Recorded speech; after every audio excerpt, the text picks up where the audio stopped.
A kú déédé àsìkò yìí, kókó inú ìwé ìròyìn la mú wá fún yín láti inú àwọn ìwé ìròyìn ilẹ̀ Nàìjíríà. Orúkọ tèmi ni Ọmágbémisọ́lá Ọmọlọ́gọ̀mádẹ àìjẹran ẹdán. Gómìnà ìpínlẹ̀ Zamfara Dauda Lawal ti kéde àyípadà ẹgbẹ́ òṣèlú kúrò ní People's Democratic Party (PDP) bọ́ sí ẹgbẹ́ tó ń ṣèlú lọ́wọ́ All Progressives Congress (APC). Igbákejì gómìnà Mani Mummuni ni ó ṣe ìkéde yìí lánàá ní ilé ìjọba Gúúsù gẹ́gẹ́ bí aṣojú gómìnà. Mummuni ní ìpinnu yìí wáyé lẹ́yìn ọ̀pọ̀lọpọ̀ ìjíròrò pẹ̀lú àwọn tí ọ̀rọ̀ kàn káàkiri ìpínlẹ̀. Ó ṣàlàyé wípé àwọn tí ọ̀rọ̀ kàn bu ọwọ́ lu ìgbésẹ̀ yìí níbi ìpàdé tí ó wáyé ní Rescue Hall ilé ìjọba níbi tí wọ́n ti jíròrò lórí ipò òṣèlú ìpínlẹ̀. Ó fi kún un wípé àwọn tí ọ̀rọ̀ kàn gba gómìnà nímọ̀ràn kí ó dọ́gba pẹ̀lú ẹgbẹ́ tó ń ṣèjọba lọ́wọ́ lórí ètò fún Renewed Hope fún àǹfààní ìlọsíwájú àti ìdàgbàsókè ìpínlẹ̀ àti orílẹ̀-èdè. Igbákejì gómìnà wá rọ àwọn alátìlẹyìn àti gbogbo àwọn tí ìmọ̀ wọn dọ́gba kí wọ́n bẹ̀rẹ̀ sí fi orúkọ sílẹ̀ pẹ̀lú ẹgbẹ́ APC bí wọ́n ti ṣí ibi ìforúkọ wọn sílẹ̀ lórí ẹ̀rọ ayélujára e-registration. Ìgbésẹ̀ yìí ń wáyé lẹ́yìn ọ̀pọ̀lọpọ̀ ọ̀sẹ̀ tí awuyewuye ti ń lọ lórí wípé ó ṣeéṣe kí Lawal kúrò ní PDP tí ó túbọ̀ rú gẹ́gẹ́ sí i lẹ́yìn ìdájọ́ ilé-ẹjọ́ kòtẹ́milọ́rùn àná lórí ìpàdé PDP tí ó wáyé ní ìpínlẹ̀ Ọ̀yọ́. Ẹ̀kúnrẹ́rẹ́ ìròyìn wà nínú ìwé ìròyìn Vanguard tó jáde lónìí.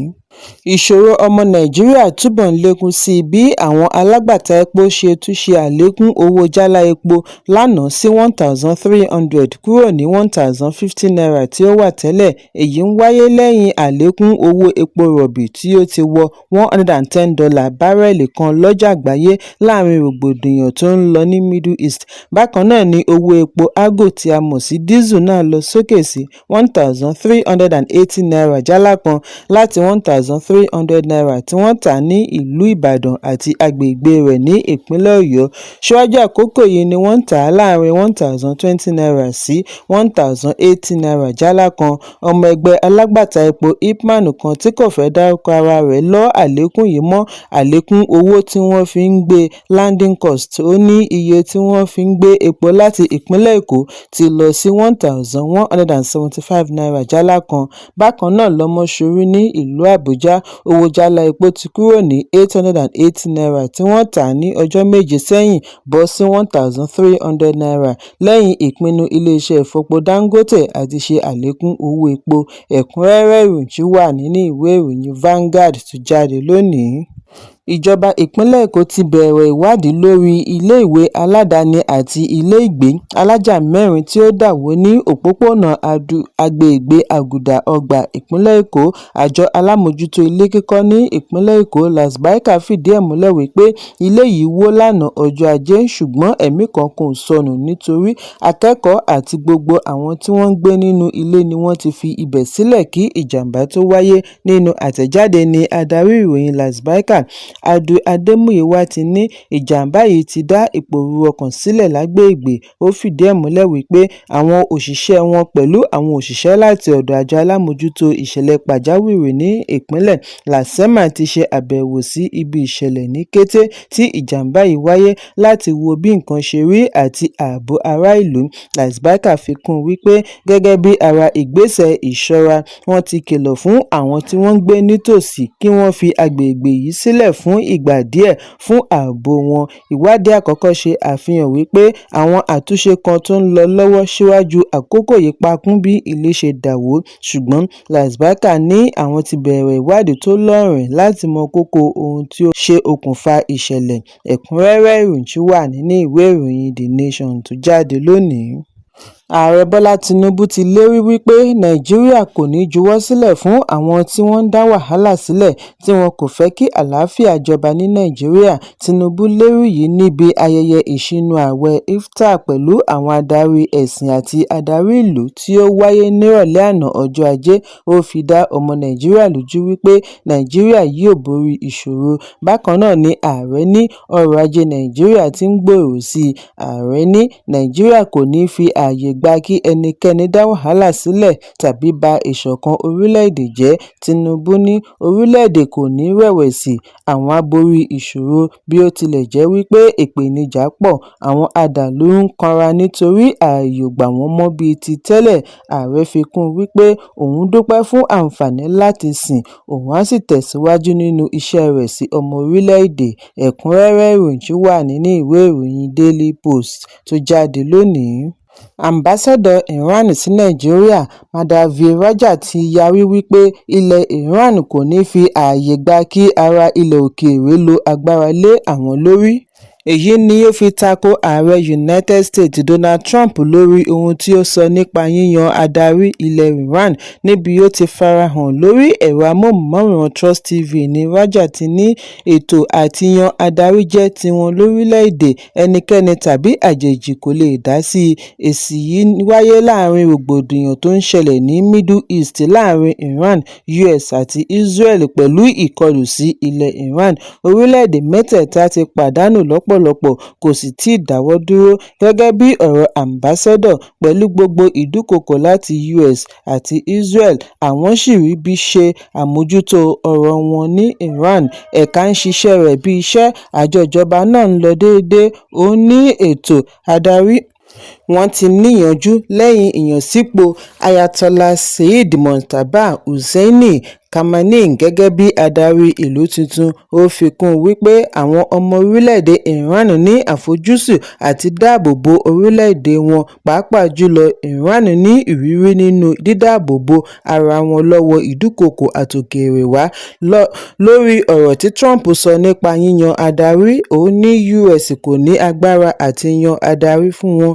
Èyí kò ṣe ìtẹ́wọ́gbà rárá nítorí ilẹ̀ olómìnira ní Iran, fúnra wọn ni wọ́n ń ṣèjọba ara wọn. Bákan náà ni aráàlú kò ní fi ààyè gba àjèjì láti là lé wọn lọ́wọ́.